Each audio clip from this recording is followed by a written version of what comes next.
लोग जाने ही गीत है, लोग जाने ही गीत है।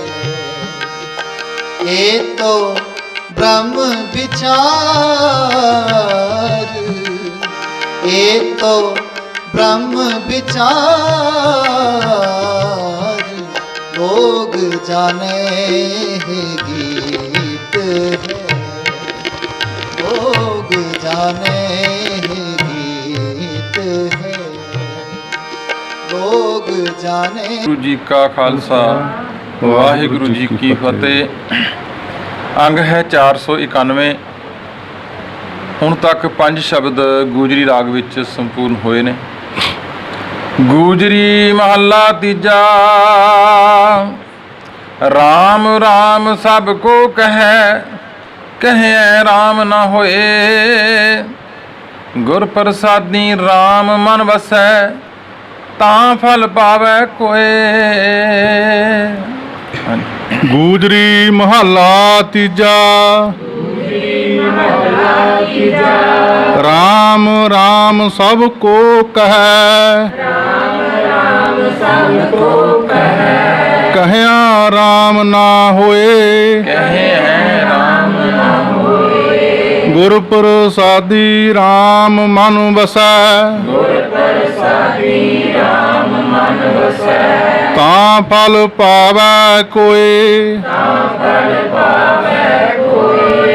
अंतर गोविंद जिस लागै प्रीत,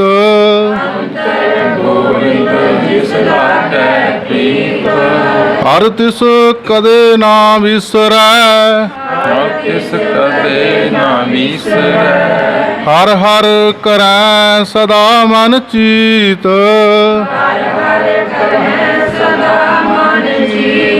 रहाओ।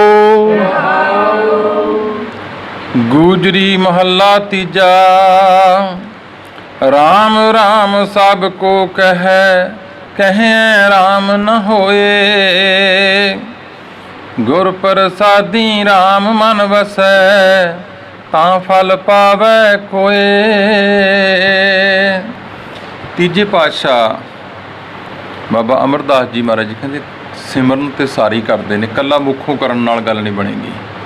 ਰੋਟੀ ਰੋਟੀ ਕਹਿਣ ਨਾਲ ਭੁੱਖ ਨਹੀਂ ਮਿਟਦੀ।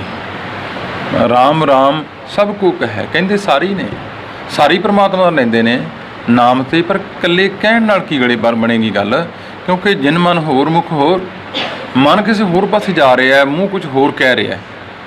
ਇਸ ਕਰਕੇ ਇਕੱਲਾ ਕਹਿਣ ਨਾਲ ਬੋਲਣ ਨਾਲ ਹੀ ਉਸ ਪ੍ਰਮਾਤਮਾ ਦੀ ਪ੍ਰਾਪਤੀ ਨਹੀਂ ਹੁੰਦੀ। ਗੁਰ ਪ੍ਰਸਾਦੀ ਰਾਮ ਮਨ ਵਸੈ। ਗੁਰੂ ਕਿਰਪਾ ਕਰਦਾ, ਬਖਸ਼ਿਸ਼ ਕਰਦਾ। ਜਦੋਂ ਪ੍ਰਮਾਤਮਾ ਦਾ ਨਾਮ, ਉਹਦੇ ਗੁਣ ਜਦੋਂ ਹਿਰਦੇ 'ਚ ਵਸ ਜਾਂਦੇ ਨੇ, ਤਾਂ ਫਲ ਪਾਵੈ ਕੋਏ। ਤਾਂ ਮੁੱਖੋਂ ਕਹਿਣ ਦਾ ਫਲ ਪ੍ਰਾਪਤ ਹੁੰਦਾ। ਜੇਕਰ ਸਾਡਾ ਜੀਵਨ ਨਹੀਂ ਬਦਲਿਆ, ਠੀਕ ਹੈ, ਅਸੀਂ ਕਰੀ ਜਾਂਦੇ ਹਾਂ ਵੀ ਇੰਨੇ ਪਾਠ ਕਰ ਲਈਏ, ਇੰਨੀਆਂ ਮਾਲਾ ਫੇਰ ਲਈਏ, ਇੰਨੇ ਆਹ ਕਰ ਲਈਏ, ਜੋ ਕਿਹਾ ਗਿਆ ਬਾਣੀ 'ਚ ਜੇਕਰ ਸਾਡੇ ਮਨ ਵਿੱਚ ਨਹੀਂ ਵਸਿਆ, ਗੁਰੂ ਦੀ ਕਿਰਪਾ ਤੋਂ ਬਿਨਾਂ ਇਹ ਵੀ ਨਹੀਂ ਵਸਦਾ। ਗੁਰੂ ਕਿਰਪਾ ਕਰਦਾ, ਗੁਰੂ ਬਖਸ਼ਿਸ਼ ਕਰਦਾ। ਜਦੋਂ ਸਾਡੇ ਜੀਵਨ ਵਿੱਚ ਬਦਲਾਅ ਆਉਂਦਾ ਹੈ, ਉਦੋਂ ਪਤਾ ਲੱਗਦਾ ਹੈ ਕਿ ਹੁਣ ਕਿਹਾ ਹੋਇਆ ਰਾਮ ਜਿਹੜਾ ਹੈ ਉਹ ਸਫਲ ਹੈ। ਅੰਤਰ ਗੋਵਿੰਦ ਜਿਸ ਲਾਗੈ ਪ੍ਰੀਤ, ਹਰ ਤਿਸ ਕਦੇ ਨਾ ਵਿਸਰੈ। ਹਰ ਹਰ ਕਰੈ ਸਦਾ ਮਨ ਚੀਤ। ਰਹਾਉ। ਇੱਥੇ ਰਹਾਉ ਦੀ ਪੰਕਤੀ ਵਿੱਚ ਮਹਾਰਾਜ ਉਹਨਾਂ ਗੁਰਮੁਖ ਪਿਆਰਿਆਂ ਦੀ ਗੱਲ ਕਰਦੇ ਨੇ ਕਿ ਅੰਤਰ ਗੋਬਿੰਦ, ਉਹਨਾਂ ਦੇ ਹਿਰਦੇ ਵਿੱਚ ਹਮੇਸ਼ਾ ਉਹ ਗੋਬਿੰਦ ਵਸਦਾ, ਭਾਵ ਸਿਮਰਦੇ ਰਹਿੰਦੇ ਨੇ। ਜਿਸ ਲਾਗੈ ਪ੍ਰੀਤ, ਜਿਨ੍ਹਾਂ ਦੀ ਪ੍ਰੀਤ ਉਸ ਮਾਰਗ ਨਾਲ ਲੱਗ ਜਾਂਦੀ ਹੈ ਤੇ ਊਠ ਤੇ ਬੈਠ ਤੇ ਸੋਵਤ ਨਾਮ, ਉਸ ਪਰਮਾਤਮਾ ਨੂੰ ਧਿਆਉਂਦੇ ਰਹਿੰਦੇ ਨੇ, ਹਮੇਸ਼ਾ ਚੇਤੇ ਰੱਖਦੇ ਨੇ।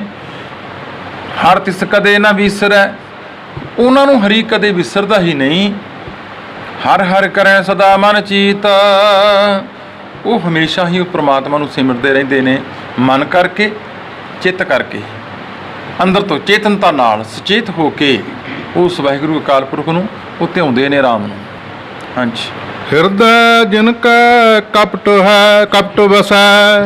ਹਿਰਦੈ ਜਿਨ ਕੈ ਕਪਟ ਵਸੈ। ਬਾਹਰੋਂ ਸੰਤ ਕਹਾਵੈ ਬਾਹਰੋਂ ਸੰਤ ਕਹਾਹੇ। ਤ੍ਰਿਸ਼ਨਾ ਮੂਲ ਨਾ ਚੁਕਈ ਤ੍ਰਿਸ਼ਨਾ ਮੂਲ ਨਾ ਚੁਕਈ। ਅੰਤ ਗਏ ਪੁਸਤਾਹੈ। ਹਿਰਦੈ ਜਿਨ ਕੈ ਕਪਟ ਵਸੈ। ਬਾਹਰੋਂ ਸੰਤ ਕਹਾਹੇ। ਤ੍ਰਿਸ਼ਨਾ ਮੂਲ ਨਾ ਚੁਕਈ। ਅੰਤ ਗਏ ਪਛਤਾਹੇ। ਬਾਬਾ ਅਮਰਦਾਸ ਜੀ ਮਹਾਰਾਜ ਕਹਿੰਦੇ ਹਿਰਦੈ ਜਿਨ ਕੈ ਕਪਟ ਵਸੈ। ਜਿਨ੍ਹਾਂ ਦੇ ਹਿਰਦੇ ਵਿੱਚ ਕਪਟ ਹੈ, ਲਾਲਚ ਹੈ, ਝੂਠ ਹੈ, ਠੱਗੀ ਹੈ, ਬਾਹਰੋਂ ਆਪਣੇ ਆਪ ਨੂੰ ਸੰਤ ਕਹਾਉਂਦੇ ਨੇ। ਬਾਹਰੋਂ ਸੰਤ ਕਹਾਹੇ। ਤ੍ਰਿਸ਼ਨਾ ਮੂਲ ਨਾ ਚੁਕਈ। ਅੰਤ ਗਏ ਪਛਤਾਹੇ। ਉਹਨਾਂ ਦੀਆਂ ਤ੍ਰਿਸ਼ਨਾਵਾਂ ਮੁੱਢ ਤੋਂ ਖਤਮ ਨਹੀਂ ਹੁੰਦੀਆਂ। ਤ੍ਰਿਸ਼ਨਾਵਾਂ ਦੀ ਜੜ ਕਿਤੇ ਨਾ ਕਿਤੇ ਪਈ ਰਹਿੰਦੀ ਹੈ। ਬਾਹਰਲਾ ਚੋਲਾ ਪਾਉਣ ਨਾਲ, ਬਾਹਰਲਾ ਭੇਖ ਭਖਾਵ ਕਰਨ ਨਾਲ ਸੰਤ ਨਹੀਂ ਕਹਾਇਆ ਜਾ ਸਕਦਾ। ਇਸ ਕਰਕੇ ਮਹਾਰਾਜ ਕਹਿੰਦੇ ਭਾਈ ਜਦੋਂ ਇਹ ਸੰਸਾਰ ਤੋਂ ਜਾਂਦੇ ਨੇ ਪਛਤਾਵੇ ਨਾਲ ਜਾਂਦੇ ਨੇ, ਕਿਉਂਕਿ ਜਿਹੜੀ ਚੀਜ਼ ਇਕੱਠੀ ਕਰਦੇ ਰਹੇ ਉਹ ਛੱਡ ਕੇ ਜਾਣੀ ਪਈ। ਹਾਂਜੀ। ਅਨੇਕ ਤੀਰਥ ਜੇ ਯਤਨ ਕਰੈ ਅਨੇਕ ਤੀਰਥ ਜੇ ਯਤਨ ਕਰੈ। ਤਾਂ ਅੰਤਰ ਕੀ ਹਉਮੈ ਕਦੇ ਨਾ ਜਾਏ। ਜਿਸ ਨਰ ਕੀ ਦੁਬਿਧਾ ਨਾ ਜਾਏ। ਧਰਮ ਰਾਏ ਤਿਸ ਦੇਸ ਜਾਏ। ਅਨੇਕ ਤੀਰਥ ਜੇ ਯਤਨ ਕਰੈ। ਤਾਂ ਅੰਤਰ ਕੀ ਹਉਮੈ ਕਦੇ ਨਾ ਜਾਏ। ਇੱਥੇ ਮਹਾਰਾਜ ਕਹਿੰਦੇ ਜੇ ਨਹਾਵਣ ਚੱਲੇ ਤੀਰਥੀ ਮਨ ਖੋਟੇ ਤਨ ਚੋਰ। ਇੱਕ ਪਉ ਲੱਤੇ ਨਹਾਤਿਆਂ ਦੋ ਪਉ ਚੜੀ ਸਹੋਰ। ਜੇ ਮਨ ਵਿੱਚ ਤੇ ਕਪਟ ਹੈ, ਕੱਲਾ ਤੀਰਥਾਂ ਤੇ ਇਸ਼ਨਾਨ ਕਰਨ ਨਾਲ ਗੱਲ ਨਹੀਂ ਬਣੇਗੀ। ਸਾਧ ਪਲੇ ਅਣਨਾਤਿਆਂ ਚੋਰ ਸਚੋਰਾਂ ਚੋਰ। ਮਹਾਰਾਜ ਕਹਿੰਦੇ ਭਾਈ ਤੀਰਥਾਂ ਤੇ ਇਸ਼ਨਾਨ ਕਰਕੇ ਸੋਚਿਆ ਵੀ ਸਾਡੇ ਪਾਪ ਲੈ ਜਾਣਗੇ। ਮਹਾਰਾਜ ਨੇ ਕਿਹਾ ਨਹੀਂ ਭਾਈ। ਅਨੇਕ ਤੀਰਥ ਜੇ ਯਤਨ ਕਰੈ। ਤਾਂ ਅੰਤਰ ਕੀ ਹਉਮੈ ਕਦੇ ਨਾ ਜਾਏ। ਭਾਵੇਂ ਅਨੇਕਾਂ ਤੀਰਥਾਂ 'ਤੇ ਇਸ਼ਨਾਨ ਕਰਾਇਆ ਪਰ ਅੰਦਰ ਦੀ ਹਉਮੈ ਨਾ ਗਈ, ਸਗੋਂ ਹਉਮੈ ਹੋਰ ਵੱਧ ਗਈ ਕਿ ਮੈਂ ਇੰਨੇ ਤੀਰਥਾਂ 'ਤੇ ਇਸ਼ਨਾਨ ਕਰ ਆਇਆ। ਜਿਸ ਨਰ ਕੀ ਦੁਬਿਧਾ ਨਾ ਜਾਏ। ਧਰਮ ਰਾਏ ਤਿਸ ਦੇਸ ਜਾਏ। ਤੇ ਜਿਸ ਮਨੁੱਖ ਦੀ ਚਾਹੇ ਉਹ ਇਸਤਰੀ ਹੈ ਚਾਹੇ ਪੁਰਸ਼ ਹੈ, ਕਹਿੰਦੇ ਜੇ ਦੁਬਿਧਾ ਨਾ ਗਈ ਅੰਦਰੋਂ ਤਾਂ ਧਰਮਰਾਜ ਵੀ ਸਜ਼ਾਵਾਂ ਦਿੰਦਾ ਹੈ। ਭਾਵ ਉਹ ਧਰਮਰਾਜ ਦੇ ਜਦੋਂ ਦਰ ਤੇ ਪਹੁੰਚਦੇ ਨੇ ਤਾਂ ਉੱਥੇ ਵੀ ਸਜ਼ਾਵਾਂ ਭੁਗਤਦੇ ਨੇ। ਹਾਂਜੀ। ਕਰਮ ਹੋਵੈ ਸੋਈ ਜਨ ਪਾਏ। ਕਰਮ ਹੋਵੈ ਸੋਈ ਜਨ ਪਾਏ। ਗੁਰਮੁਖ ਬੂਝੈ ਕੋਈ। ਗੁਰਮੁਖ ਬੂਝੈ ਕੋਈ। ਨਾਨਕ ਵਿੱਚੋਂ ਹਉਮੈ ਮਾਰੇ। ਨਾਨਕ ਵਿੱਚੋਂ ਹਉਮੈ ਮਾਰੇ। ਤਾਂ ਫਿਰ ਭੇਟੈ ਸੋਈ। ਤਾਂ ਹਰ ਭੇਟੈ। ਕਰਮ ਹੋਵੈ ਸੋਈ ਜਨ ਪਾਏ। ਗੁਰਮੁਖ ਬੂਝੈ ਕੋਈ। ਬਾਬਾ ਅਮਰਦਾਸ ਜੀ ਮਹਾਰਾਜ ਸਮਝਾਉਂਦੇ ਨੇ ਫਿਰ ਸਾਨੂੰ ਕਿ ਜਿਨ੍ਹਾਂ ਉੱਤੇ ਉਹ ਕਿਰਪਾ ਕਰਦਾ ਹੈ, ਜਿਨ੍ਹਾਂ ਉੱਤੇ ਬਖਸ਼ਿਸ਼ ਕਰਦਾ ਹੈ, ਕਰਮ ਹੋਵੈ ਸੋਈ ਜਨ। ਕਰਮ ਹੋਵੈ ਸੋਈ ਜਨ ਪਾਏ। ਇਹ ਨਾਮ ਦੀ ਪ੍ਰਾਪਤੀ ਉਹੀਓ ਪ੍ਰਾਪਤ ਕਰਦੇ ਨੇ ਜਿਨ੍ਹਾਂ ਉੱਤੇ ਉਹ ਆਪ ਕਿਰਪਾ ਕਰਦਾ ਹੈ। ਗੁਰਮੁਖ ਬੂਝੈ ਕੋਈ। ਤੇ ਗੁਰੂ ਦਾ ਅਨੁਸਾਰੀ ਹੋ ਕੇ, ਗੁਰੂ ਵਾਲਾ ਬਣ ਕੇ, ਗੁਰੂ ਦੇ ਅਨੁਸਾਰ ਆਪਣਾ ਜੀਵਨ ਜਿਉਂਦਾ ਹੈ। ਜੋ ਗੁਰੂ ਕਹੈ ਸੋਈ ਭਲ ਮੰਨੈ। ਜਿਹੜੇ ਇਸ ਤਰ੍ਹਾਂ ਆਪਣੇ ਜੀਵਨ ਨੂੰ ਜਿਉਂਦੇ ਨੇ, ਕੋਈ ਵਿਰਲੇ ਹੀ ਨੇ ਜਿਹੜੇ ਬੁੱਝਦੇ ਨੇ, ਇਸ ਗੱਲ ਨੂੰ ਸਮਝਦੇ ਨੇ, ਜਾਣਦੇ ਨੇ ਕਿ ਪ੍ਰਮਾਤਮਾ ਨਾਮ ਸਿਮਰਨਾ ਕਿਵੇਂ ਹੈ। ਮਨ, ਬਚਨ ਤੇ ਕਰਮ ਜਦੋਂ ਇਸ ਤਰ੍ਹਾਂ ਤਿੰਨੇ ਚੀਜ਼ਾਂ ਇਕੱਠੀਆਂ ਹੁੰਦੀਆਂ ਨੇ ਉਦੋਂ ਅਸੀਂ ਪ੍ਰਮਾਤਮਾ ਨਾਮ ਨੂੰ ਧਿਆਉਂਦੇ ਹਾਂ, ਸਿਮਰਦੇ ਹਾਂ। ਜਦੋਂ ਗੁਰੂ ਦੇ ਅਨੁਸਾਰੀ ਹੋ ਕੇ ਚੱਲਦੇ ਹਾਂ, ਕਹਿੰਦੇ ਉਦੋਂ ਇਹ ਗੱਲ ਸਮਝ ਆਉਂਦੀ। ਨਾਨਕ ਵਿੱਚੋਂ ਹਉਮੈ ਮਾਰੇ। ਤਾਂ ਹਰ ਭੇਟੈ ਸੋਈ। ਕਿਉਂਕਿ ਉਹਨੇ ਬੁੱਝ ਲਿਆ ਹਉਮੈ ਨਾਮੇ ਨਾਲ ਵਿਰੋਧ ਹੈ। ਦੋਏ ਨਾ ਵਸਾਂ ਇੱਕ ਠਾਏ। ਸਮਝ ਆ ਗਈ ਜਦ ਤੱਕ ਮੈਂ ਰਹੇਗੀ ਤਦ ਤੱਕ ਪਰਮਾਤਮਾ ਦੀ ਪ੍ਰਾਪਤੀ ਨਹੀਂ ਹੋ ਸਕਦੀ। ਇਹ ਗੱਲ ਉਹਨਾਂ ਨੂੰ ਉੱਥੋਂ ਸਮਝ ਆ ਗਈ ਗੁਰੂ ਕੋਲੋਂ ਕਿ ਨਾਨਕ ਵਿੱਚੋਂ ਹਉਮੈ ਮਾਰੇ, ਆਪਣੀ ਹਉਮੈ ਨੂੰ, ਆਪਣੀ ਮੈਂ ਨੂੰ ਜਿੱਥੇ ਪ੍ਰਗਟ ਹੁੰਦੀ ਹੈ ਉਹਨੂੰ ਕੱਢ ਦੇ ਉੱਥੋਂ। ਤਾਂ ਹਰ ਭੇਟੈ ਸੋਈ, ਤਾਂ ਉਹ ਹਰੀ ਨੂੰ ਪ੍ਰਾਪਤ ਕਰ ਸਕਦਾ ਹੈ, ਮਿਲ ਸਕਦਾ ਹੈ। ਇਹੋ ਹੀ ਤਰੀਕਾ ਹੈ ਉਸ ਨੂੰ ਮਿਲਣ ਦਾ।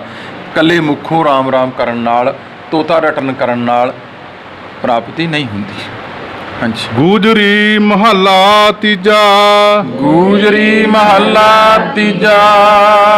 ਤਿਸ ਜਨ ਸ਼ਾਂਤ ਸਦਾ ਮਤ ਨਿਹਚਲ, ਤਿਸ ਜਨ ਸ਼ਾਂਤ ਸਦਾ ਮਤ ਨਿਹਚਲ, ਜਿਸ ਕਾ ਅਭਿਮਾਨ ਗਵਾਏ, ਜਿਸ ਕਾ ਅਭਿਮਾਨ ਗਵਾਏ, ਸੋ ਜਨ ਨਿਰਮਲ ਜੇ ਗੁਰਮੁਖ ਬੂਝੈ, ਸੋ ਜਨ ਨਿਰਮਲ ਜੇ ਗੁਰਮੁਖ ਬੂਝੈ, ਹਰ ਚਰਨੀ ਚਿਤ ਲਾਏ, ਹਰ ਚਰਨੀ ਚਿਤ ਲਾਏ, ਹਰ ਅਚੇਤ ਅਚੇਤ ਮਨਾ, ਹਰ ਚੇਤ ਅਚੇਤ ਮਨਾ, ਜੋ ਇੱਛਾ ਸੋ ਫਲ ਹੋਈ, ਜੋ ਇੱਛੈ ਸੋ ਫਲ ਹੋਈ, ਗੁਰ ਪ੍ਰਸਾਦੀ ਹਰ ਰਸ ਪਾਵੈ, ਗੁਰ ਪ੍ਰਸਾਦੀ ਹਰ ਰਸ ਪਾਵੈ, ਪੀਵਤ ਰਹੈ ਸਦਾ ਸੁਖ ਹੋਈ, ਰਹਾਉ। ਗੂਜਰੀ ਮਹੱਲਾ ਤੀਜਾ। ਤਿਸ ਜਨ ਸ਼ਾਂਤ ਸਦਾ ਮਤ ਨਿਹਚਲ, ਜਿਸ ਕਾ ਅਭਿਮਾਨ ਗਵਾਏ, ਸੋ ਜਨ ਨਿਰਮਲ ਜੇ ਗੁਰਮੁਖ ਬੂਝੈ, ਹਰ ਚਰਣੀ ਚਿਤ ਲਾਏ। ਮਹਾਰਾਜ ਕਹਿੰਦੇ ਕਿ ਤਿਸ ਜਨ ਸ਼ਾਂਤ ਸਦਾ ਮਤ ਨਿਹਚਲ, ਉਹ ਅੰਦਰੋਂ ਸ਼ਾਂਤ ਹੈ, ਉਹਦੀ ਮਤ ਸਥਿਰ ਹੋ ਗਈ। ਜਿਸ ਕਾ ਅਭਿਮਾਨ ਗਵਾਏ, ਉਹ ਵਾਹਿਗੁਰੂ ਅਕਾਲ ਪੁਰਖ ਆਪ ਕਿਰਪਾ ਕਰਕੇ ਜਿਹਦੇ ਅੰਦਰੋਂ ਹੰਕਾਰ ਦੂਰ ਕਰ ਦਿੰਦਾ ਹੈ, ਉਹਦੇ ਅੰਦਰ ਸ਼ਾਂਤੀ ਹੈ, ਟਿਕਾ ਵਾਲਾ ਹੋ ਗਿਆ ਮਨ, ਤੇ ਮਨ ਸਥਿਰ ਹੋ ਗਿਆ, ਹੁਣ ਮਨ ਭਟਕਦਾ ਨਹੀਂ। ਸੋ ਜਨ ਨਿਰਮਲ ਜੇ ਗੁਰਮੁਖ ਬੂਝੈ, ਕਹਿੰਦੇ ਉਹ ਜਨ, ਉਹ ਸੇਵਕ, ਉਹ ਗੁਰਸਿੱਖ ਪਿਆਰਾ ਜਿਹੜਾ ਗੁਰੂ ਵਾਲਾ ਬਣ ਕੇ, ਗੁਰੂ ਦਾ ਅਨੁਸਾਰੀ ਹੋ ਕੇ ਚੱਲਦਾ ਹੈ, ਕਹਿੰਦੇ ਅੰਦਰੋਂ ਨਿਰਮਲ ਹੋ ਗਿਆ, ਪਵਿੱਤਰ ਹੋ ਗਿਆ। ਅੰਦਰੋਂ ਨਿਰਮਲ, ਬਾਹਰੋਂ ਨਿਰਮਲ, ਸਤਿਗੁਰ ਤੇ ਕਰਨੀ ਕਮਾਣੀ, ਕਿਉਂਕਿ ਉਹਨਾਂ ਨੇ ਸ਼ਬਦ ਦੀ ਕਮਾਈ ਨੂੰ ਕਮਾਇਆ। ਕੂੜ ਕੀ ਸੋਈ ਪਹੁੰਚੇ ਨਾਹੀ, ਮਨਸਾ ਸੱਚ ਸਮਾਣੀ, ਜਨਮ ਰਤਨ ਜਿਨੀ ਖੱਟਿਆ, ਭਲੇ ਸੇਵਨ ਜਾਰੇ, ਉਹਨਾਂ ਦੀ ਗੱਲ ਕਰਦੇ ਨੇ ਮਹਾਰਾਜ ਕਿ ਉਹ ਅੰਦਰੋਂ ਨਿਰਮਲ ਨੇ, ਬਾਹਰੋਂ ਵੀ ਨਿਰਮਲ ਨੇ। ਉਸ ਜਨ ਨਿਰਮਲ ਹੋ ਗਏ, ਪਵਿੱਤਰ ਹੋ ਗਏ। ਹਰ ਚਰਣੀ ਚਿਤ ਲਾਏ, ਜਿਨ੍ਹਾਂ ਨੇ ਆਪਣਾ ਚਿੱਤ ਪਰਮਾਤਮਾ ਦੇ ਚਰਨਾਂ ਵਿੱਚ ਲਾ ਦਿੱਤਾ ਤੇ ਗੁਰੂ ਦੇ ਅਨੁਸਾਰੀ ਹੋ ਕੇ, ਗੁਰੂ ਵਾਲੇ ਬਣ ਕੇ, ਗੁਰਮੁਖ ਬਣ ਕੇ ਉਹ ਆਪਣਾ ਜੀਵਨ ਬਤੀਤ ਕਰਦੇ ਨੇ। ਮਹਾਰਾਜ ਕਹਿੰਦੇ ਉਹ ਪਵਿੱਤਰ ਨੇ ਭਾਈ। ਹਰ ਚੇਤ ਅਚੇਤ ਮਨਾ, ਜੋ ਇੱਛਾ ਸੋ ਫਲ ਹੋਈ। ਐ ਮੇਰੇ ਗਾਫਲ ਮਨਾ, ਸੁਚੇਤ ਹੋ, ਉਸ ਪਰਮਾਤਮਾ ਨੂੰ ਸਿਮਰਨਾ ਕਰ, ਜੋ ਤੂੰ ਚਾਹੇਗਾ ਨਾ ਤੈਨੂੰ ਸਾਰੇ ਫਲ ਪ੍ਰਾਪਤ ਹੋ ਜਾਣਗੇ। ਸੁਚੇਤ ਹੋ ਕੇ, ਅਚੇਤ ਨਾ ਹੋ, ਭੁੱਲ ਨਾ ਉਸ ਮਾਲਕ ਦੀਆਂ ਦਿੱਤੀਆਂ ਰਹਿਮਤਾਂ ਨੂੰ। ਗੁਰ ਪ੍ਰਸਾਦੀ ਹਰ ਰਸ ਪਾਵੈ, ਪੀਵਤ ਰਹਿ ਸਦਾ ਸੁਖ ਹੋਈ।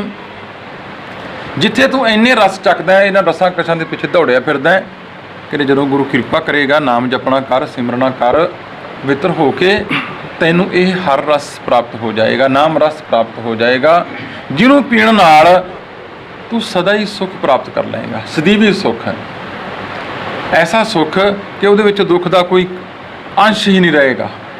ਇਸ ਕਰਕੇ ਉਸ ਨਾਮ ਰਸ ਨੂੰ ਪੀਣਾ ਕਰ, ਸਿਮਰਨਾ ਕਰ ਉਸ ਮਾਲਕ ਨੂੰ। ਹਾਂਜੀ। ਸਤਿਗੁਰ ਭੇਟੇ ਤਾਂ ਪਾਰਸ ਹੋਵੈ, ਸਤਿਗੁਰ ਭੇਟੇ ਤਾਂ ਪਾਰਸ ਹੋਵੈ, ਪਾਰਸ ਹੋਏ ਤਾਂ ਪੂਜ ਕਰਾਏ, ਜੋ ਉਸ ਪੂਜੇ ਸੋ ਫਲ ਪਾਏ, ਦਿਖਿਆ ਦੇਵੈ ਸਾਚ 부ਝਾਏ,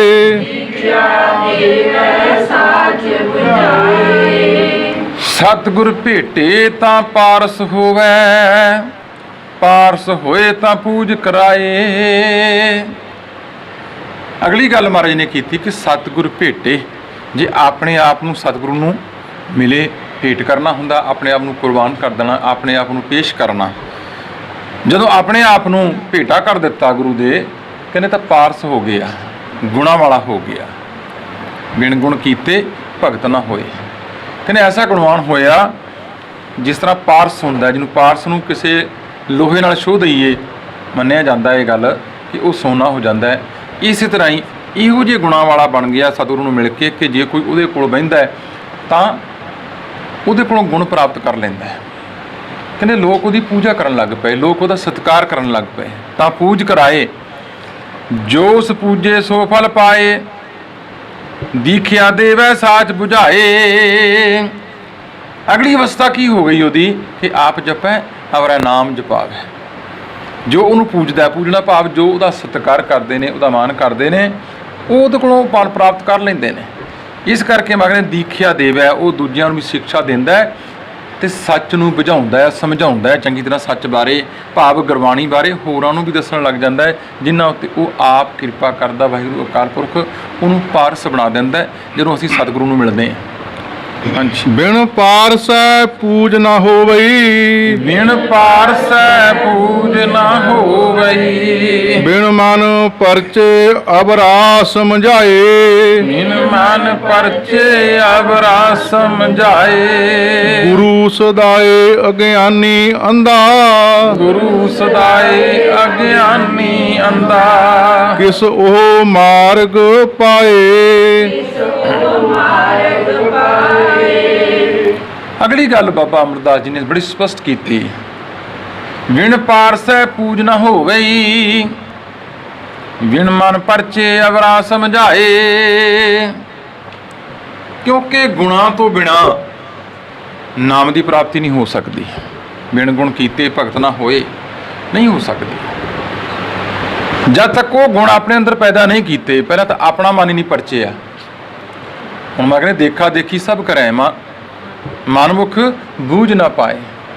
ਇਹ ਚੋਲਾ ਪਾ ਲਿਆ ਵੱਡਾ ਸਾਰਾ, ਲੋਕ ਸੰਤ ਜੀ ਕਹਿਣ ਲੱਗ ਪਏ, ਮਹਾਂਪੁਰਸ਼ ਕਹਿਣ ਲੱਗ ਪਏ, ਬ੍ਰਹਮ ਗਿਆਨੀ ਕਹਿਣ ਲੱਗ ਪਏ, ਪਤਾ ਨਹੀਂ ਕੀ ਕੁਛ ਕਹਿਣ ਲੱਗ ਪਏ। ਇਕੱਲੇ ਉਹਦੇ ਨਾਲ ਗੱਲ ਨਹੀਂ ਬਣੇਗੀ ਜਦ ਤੱਕ ਪਹਿਲਾਂ ਆਪ ਉਸ ਚੀਜ਼ ਨੂੰ ਜਾਣਿਆ ਨਹੀਂ ਉਹਨੇ, ਜਦ ਤੱਕ ਪ੍ਰੈਕਟੀਕਲੀ ਆਪਣਾ ਜੀਵਨ ਉਹੋ ਜਿਹਾ ਨਹੀਂ ਬਣਾਇਆ ਉਹਨੇ ਆਪਣਾ। ਮੈਂ ਕਹਿੰਦਾ ਹੋਰਾਂ ਨੂੰ ਸਮਝਾਉਣ ਤੁਰ ਪਿਆ, ਹੋਰਾਂ ਨੂੰ ਸਮਝਾਉਣਾ ਸ਼ੁਰੂ ਕਰ ਦਿੱਤਾ ਅਸੀਂ। ਆਪ ਨਹੀਂ ਜਾਣਿਆ, ਆਪ ਨਹੀਂ ਸਮਝਿਆ। ਇੱਥੇ ਮਹਾਰਾਜ ਇਹੀ ਗੱਲ ਸਮਝਾਉਂਦੇ ਨੇ ਵਾਰ-ਵਾਰ ਸਾਨੂੰ ਕਿ ਬਿਨ ਪਾਰਸੈ ਪੂਜ ਨਾ ਹੋਵੇ ਹੀ। ਗੁਣਾਂ ਤੋਂ ਬਿਨਾਂ ਕੋਈ ਸਤਿਕਾਰ ਨਹੀਂ ਕਰਦਾ, ਕਿਉਂਕਿ ਬਾਹਰਲਾ ਜਿਹੜਾ ਪਹਿਰਾਵਾ ਥੋੜ੍ਹੇ ਸਮੇਂ ਦਾ ਹੀ ਹੈ। ਕੂੜਨ ਖੁੱਟੇ ਨਾਨਕਾ ਓੜਕ ਸੱਚ ਰਹੀ, ਇੱਕ ਸਾਖੀ ਆਪਾਂ ਨੂੰ ਸਮਝਾਈ ਮਹਾਰਾਜ ਨੇ। ਆਪਾਂ ਪੜ੍ਹਦੇ ਹਾਂ ਕਿ ਦਸਮ ਪਾਤਸ਼ਾਹ ਨੇ ਬਿਨਾਂ ਕਿਸੇ ਨੂੰ ਦੱਸਿਆ ਕਹਿੰਦੇ ਚੁੱਪ ਕਰਕੇ ਰਾਤ ਨੂੰ ਇੱਕ ਖੋਤਾ ਫੜਿਆ, ਉਹਦੇ ਉੱਤੇ ਸ਼ੇਰ ਦੀ ਖੱਲ ਪਾ ਦਿੱਤੀ, ਉਹਨੂੰ ਮਾਰ ਦਿੱਤਾ ਤੇ ਰਾਤ ਨੂੰ ਛੱਡਤਾ। ਉਹ ਹੁਣ ਸ਼ੇਰ ਹੈ ਤੇ ਖੋਤਾ ਸੀ, ਪਰ ਖੱਲ ਸ਼ੇਰ ਦੀ ਪਾਈ ਹੋਈ ਹੈ। ਉਹ ਕਹਿੰਦੇ ਵੀ ਖੇਤਾਂ 'ਚ ਤੁਰਿਆ ਫਿਰਦਾ ਹੈ ਤੇ ਡਰਦਾ ਕੋਈ ਜਾਂਦਾ ਨਹੀਂ ਵੀ ਸ਼ੇਰ ਤੁਰਿਆ ਫਿਰਦਾ ਹੈ, ਤੇ ਨਾ ਹੀ ਕਿਸਾਨਾਂ ਨੂੰ ਇਹ ਸੀ ਵੀ ਸ਼ੇਰ ਨੇ ਕਿਹੜਾ ਫਸਲ ਖਾਣੀ, ਫਿਰਦਾ ਫਿਰੀ ਜਾਂਦੇ ਆਪਾਂ ਨੂੰ ਕੀ ਕਹਿੰਦਾ। ਹੁਣ ਉਹ ਖੋਤਾ ਖਾ ਖਾ ਕੇ ਚੰਗਾ ਪਲ ਗਿਆ। ਕਹਿੰਦੇ ਜਦੋਂ ਉਹ ਘੁਮਿਆਰਾਂ ਦੇ ਘਰ ਕੋਲੋਂ ਲੰਘਣ ਲੱਗਿਆ ਖੋਤਿਆਂ ਤੋਂ, ਉਹਨੂੰ ਵਿੜਕ ਆਈ, ਸੁਗੰਧੀ ਆ ਗਈ, ਉਹਨਾਂ ਨੂੰ ਗੰਧ ਹੋ ਜਾਂਦੀ, ਇਹਨਾਂ ਨੂੰ ਜੰਗਲਾਂ ਨੂੰ ਹੁੰਦੀ ਜ਼ਿਆਦਾ, ਤਾਂ ਖੋਤਾ ਹੀਂਗ ਪਿਆ। ਜਦੋਂ ਖੋਤਾ ਹੀਂਕਿਆ ਤਾਂ ਲੋਕਾਂ ਨੂੰ ਬੜੀ ਹੈਰਾਨੀ ਹੋਈ ਕਿ ਹੈ ਤੇ ਸ਼ੇਰ ਹੈ ਪਰ ਹੀਂਕਦਾ ਖੋਤੇ ਵਾਂਗੂ ਹੈ। ਫੜ ਲਿਆ, ਫੜ ਕੇ ਕੁੱਟਿਆ ਉਹਨਾਂ ਨੇ, ਫੜ ਕੇ ਮਹਾਰਾਜ ਕੋਲੇ ਲੈ ਗਏ ਕਿ ਦੇਖੋ ਜੀ ਕਿਸੇ ਨੇ ਸ਼ਰਾਰਤ ਕੀਤੀ। ਅਸੀਂ ਤੇ 5-7 ਦਿਨ ਇੰਝ ਹੀ ਡਰਦੇ ਬਾਹਰ ਨਹੀਂ ਨਿਕਲਦੇ ਸੀ ਵੀ ਦੇ ਸ਼ੇਰ ਤੁਰਿਆ ਫਿਰਦਾ, ਪਰ ਸ਼ੇਰ ਨਹੀਂ ਤੇ ਖੋਤਾ ਨਿਕਲਿਆ। ਕਹਿੰਦੇ ਦਸਮ ਪਾਤਸ਼ਾਹ ਖਿੜਖੜਾ ਕੇ ਹੱਸੇ।